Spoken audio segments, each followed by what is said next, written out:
नोरमा group, जो सोचता है वो करता है। आपके अपने सपनों का आशियाना। अचानक से मुख्यमंत्री राज्यपाल के पास पहुंचे और इस्तीफा सौंप दिया। आपको बता दें कि लगातार जिस तरह के गतिरोध पैदा हो रहे थे और जिस तरह की बातें सामने आ रही थी, उसके बाद से कहा यह जा रहा था कि कहीं ना कहीं कुछ बड़ा होने वाला है और ये बड़ा आज हो गया। आपको बता दें कि दिल्ली चुनाव को लेकर के और दिल्ली चुनाव के परिणाम के बाद से ही एक बातें कही जा रही थी कि कहीं ना कहीं भारतीय जनता पार्टी जो एग्रेशन है वो तो दिख ही रहा है, लेकिन इसके साथ साथ अब आगे की रणनीति पर खास करके भारतीय जनता पार्टी का ये जो नया केंद्रीय नेतृत्व है, ये नेतृत्व अब कई नए फैसले लेगा, कई बड़े फैसले लेगा। और इन्हीं फैसलों में से एक फैसला देखने को सामने मिला है। मुख्यमंत्री दिल्ली पहुंचते हैं और दिल्ली पहुंचने के बाद वो फिर से मणिपुर जाते हैं और मणिपुर जाते ही वो इस्तीफ़ा सौंप देते हैं। और इस्तीफ़ा देते समय इनके साथ कई ऐसे लोग होते हैं जो इनके इस्तीफे में शरीक होते हैं। खास करके ये कोई ओकेजन तो है नहीं, लेकिन मणिपुर में जिस तरह की स्थिति और जिस तरह का गतिरोध पैदा हुआ था, 2023 से जारी जातीय हिंसा जो है उसको लेकर के आपने देखा होगा कि कितनी बार ये भारतीय जनता पार्टी की सरकार घिरी है। और चुनाव होने के बाद भी भारतीय जनता पार्टी की सरकार बनी, बीरेंद्र सिंह को मुख्यमंत्री के बनाया गया, लेकिन बीरेंद्र सिंह ने मुख्यमंत्री पद से इस्तीफा दे दिया है। बीरेंद्र सिंह ने इससे पहले केंद्रीय गृह मंत्री अमित शाह से मुलाकात की और मुलाकात के बाद मणिपुर के मुख्यमंत्री एन बीरेंद्र सिंह ने रविवार को शाम मुख्यमंत्री के पद से इस्तीफा दे दिया। उन्होंने राज्यपाल को अपना इस्तीफा सौंपा। हालांकि राज्यपाल अजय कुमार भल्ला ने उन्हें नए मुख्यमंत्री की नियुक्ति तक पद संभालने के लिए कहा है। पिछले साल के अंत में राज्य में जातीय हिंसा को लेकर के मुख्यमंत्री बीरेंद्र सिंह ने जनता से माफ़ी भी मांगी थी। इन सब के बाद आपको बता दें कि दिल्ली चुनाव जीतने के बाद भारतीय जनता पार्टी कई बड़े फैसले लेगी। और उस फैसले में से एक फैसला ये भी था कि मणिपुर को लेकर के आपको याद होगा कि जब नीतीश कुमार की पार्टी जनता दल यूनाइटेड उनके खिलाफ थी, महागठबंधन के साथ सरकार बिहार में चला रही थी, तब नीतीश कुमार की तरफ से काफ़ी कुछ कहा गया था। और मणिपुर को लेकर के यहाँ तक कि जो प्रतिनिधि मंडल गया था मणिपुर में लोगों से बातचीत करने के लिए, उसका नेतृत्व भी ललन सिंह ने किया था। आपको बता दें कि इन सभी बातों को लेकर के जब बीरेंद्र सिंह दिल्ली पहुंचे तो दिल्ली पहुंचने के बाद उनकी मुलाकात अमित शाह से हुई। और अमित शाह से मुलाकात के बाद एक पन्ने का एक चिट्ठी तैयार हुआ और उस चिट्ठी को लेकर के राज्यपाल के पास पहुंचे। और राज्यपाल के पास पहुंचने के बाद उन्होंने अपना इस्तीफा सौंप दिया। आपको बता दें कि मणिपुर में हालत बेहद ख़राब नज़र आ रहे थे। उन्होंने कहा भी था कि राज्य के लोगों के लिए 3 मई 2023 से लेकर के आज तक जो कुछ भी हुआ है उसके लिए मैं माफ़ी मांगता हूँ। कई लोगों ने अपने प्रियजनों को खो दिया है, कई लोगों ने अपना घर छोड़ दिया है। मुझे इसका काफ़ी दुख है। पिछले 3-4 महीने में शांति की स्थिति देखकर मुझे उम्मीद है कि 2025 में राज्य में सामान्य स्थिति बहाल हो जाएगी। इन सभी बातों को लेकर के एक पन्ने का एक चिट्ठी भी हमारे सामने आया है, जिसमें मणिपुर सीएम ने अपने जो इस्तीफे हैं वो हैंड ओवर कर दिया है राज्यपाल को। और इसके साथ साथ उन्होंने अपना इस्तीफा भी सौंप दिया है। राज्यपाल को सौंपे गए अपने इस्तीफे में उन्होंने लिखा है कि मैं नोगथोम्बल बीरेंद्र सिंह मणिपुर के मुख्यमंत्री के पद से अपना इस्तीफा सौंप रहा हूं। मणिपुर के लोगों की सेवा करना मेरे लिए सम्मान की बात रही है। मैं केंद्र सरकार का अत्यंत आभारी हूं, जिन्होंने समय पर कार्रवाई, हस्तक्षेप, विकास कार्य और विभिन्न योजनाओं को लागू किया ताकि मणिपुर के हर एक नागरिक के हित की रक्षा की जा सके। मेरी केंद्र सरकार से ईमानदार अपील है कि वो इसी तरह काम जारी रखें। मैं कुछ महत्वपूर्ण बिंदुओं को आपके सामने रखना चाहता हूं। उन्होंने इसके लिए कुछ पॉइंट्स भी रखे हैं। 5 पॉइंट्स में उन्होंने अपनी बातों को रखते हुए कहा है कि सीमा पर घुसपैठ रोकी जानी चाहिए और अवैध प्रवासियों को देश से बाहर करने की नीति बनाई जाए।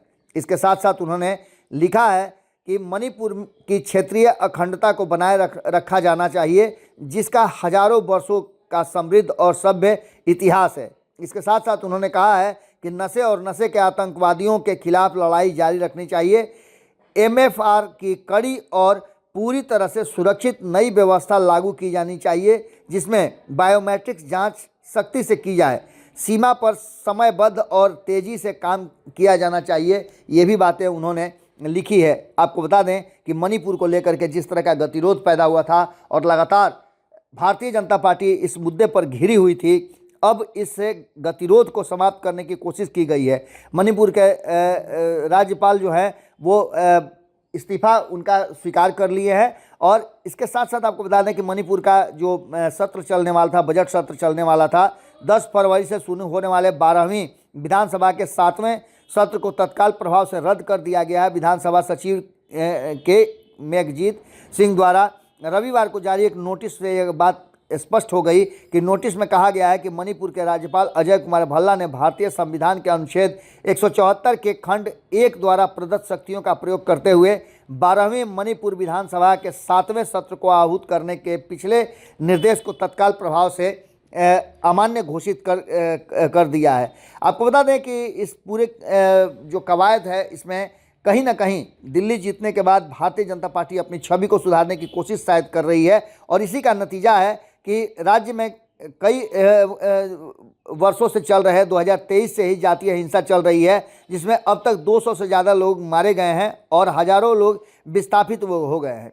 नवंबर में मणिपुर के जीरीबाग में 3 महिलाओं और उनके बच्चों की हत्या के बाद भी बवाल हुआ था। राज्य में लगातार हो रही हिंसा के चलते एन बीरेन सिंह भारी दबाव में थे और उनको पद से हटने की मांग जोर पकड़ रही थी। एनडीए की सहयोगी एनपीपी ने भी मणिपुर सरकार से अपना समर्थन वापस ले लिया था और नेतृत्व परिवर्तन करने की मांग कर रही थी। ऐसे में ये बड़ा फैसला लिया गया है। मणिपुर में मतैया समुदाय और कुकी समुदाय के बीच में हिंसा पिछले कई वर्षों से चल रही है और 3 मई 2023 से उस समय शुरू हुआ था जब मणिपुर उच्च न्यायालय के आदेश के बाद के खिलाफ आदिवासी छात्र संघ ATSUM ने एक रैली आयोजित की थी। इसमें मणिपुर समुदाय को अनुसूचित जनजाति सूची में लाने की बात की गई थी और इसको लेकर के जो परिस्थितियां बनी थी उसको लेकर के भी चर्चाएं चल रही थी। अब आपको बता दें कि इन सभी बातों को मद्देनज़र रखते हुए जिस तरह से फैसला लिया गया है वो साफ साफ दर्शाता है कि जो परिस्थितियां हैं उन परिस्थितियों में मणिपुर में एक बार फिर से शांति बहाली की कोशिश भारतीय जनता पार्टी कर रही है और भारतीय जनता पार्टी की ये कोशिश कितना कामयाब होती है ये देखना भी बड़ा ही दिलचस्प होगा। आपको बता दें कि ये फैसला कोई तत्काल नहीं लिया गया है बल्कि इस फैसले को लेने के लिए लंबे समय से तैयारी चल रही थी। चिट्ठी भी आपके सामने है और कुछ तस्वीरें भी हम आपके सामने रख रहे हैं। इन तस्वीरों से यह स्पष्ट हो गया है कि मणिपुर के गतिरोध को समाप्त करने के लिए जो प्रयास चल रहे थे उस प्रयास में भारतीय जनता पार्टी ने एक कदम आगे बढ़ाया है। अब देखना होगा कि बीरेन सिंह के बाद अब किसके हाथ में कमान जाता है, लेकिन तत्काल राष्ट्रपति शासन लगाने की बात की जा रही है। कहा तो ये भी गया था कि 3 महीने से 6 महीने तक के लिए राष्ट्रपति शासन लगाया जाए और उसके बाद से फिर चुनाव कराया जाएगा। ये शुरुआत है, अब इसके बाद आगे देखना होगा कि क्या कुछ होता है। इन सब का असर बिहार के चुनाव में क्या पड़ता है ये भी देखना काफ़ी दिलचस्प होगा, क्योंकि देश भर में जो भी गतिविधियां होंगी उसका सीधा सीधा असर बिहार पर भी होना माना जा रहा है कि लाजमी है। आपके सपनों को हमने सजाया है, ई होम्स पैनोरामा को हमने बनाया है। ई होम्स मेरा एक सपना था जिस पे मैं पिछले 4 साल से काम कर रहा था। हमने जो बनाया है वो सबने है माना। ई होम्स पैनोरामा में हो आपका भी आशियाना। और फाइनली हमने 2021 में इस प्रोजेक्ट को लॉन्च किया। बहुत लोग अप्रिशिएट कर रहे हैं कि पूर्णिया जैसे शहर में बिहार के, एक तो बिहार की बात करें उसमें भी पूर्णिया जैसे छोटे जगह में इस तरह का लाइफस्टाइल देना, ये सुन के हम लोगों को बहुत अच्छा लगता है। ई होम्स में हमने कुछ और भी किया है, जैसे हम जिस जगह में रह रहे हैं हमारे फैमिली सिक्योर हो, उनको सिक्योरिटी का ध्यान में रखा है। आपकी सुविधा और सुरक्षा आपके लिए खास है, ये आपका विश्वास है। इसमें आर्टिफिशियल इंटेलिजेंस का 7 लेयर सिक्योरिटी का हमने इस्तेमाल किया है। लस ग्रीन कैंपस को बनाया है। यदि हमारा बाउंड्री वाल है तो वो वर्टिकल गार्डन है। ये जितनी भी फैसिलिटी होता है एक इंटरनेशनल टाउनशिप में ई होम्स है, ये हम लोग विश्वास नहीं कर पा रहे हैं। जो भी हमारे मित्र दोस्त या जो भी हमारे बाहर के बाहर आते हैं तो हम लोगों को बहुत अच्छा सुनने को मिलता है और बहुत अच्छा क्रेडिट मिल रहा है। वो सारा हमने सिर्फ एक बिल्डिंग नहीं बनाया, हमें एक बहुत अच्छा लाइफस्टाइल दिया ई होम्स में, और मेरा एक सपना था जिसको मैं आज फुलफिल होते हुए देख पा रहा हूँ। ये आपका आवास है। ई होम्स पैनोरामा में अब आपका निवास है। E-Homes Panorama, luxurious lifestyle redefined. Panorama group, जो सोचता है वो करता है।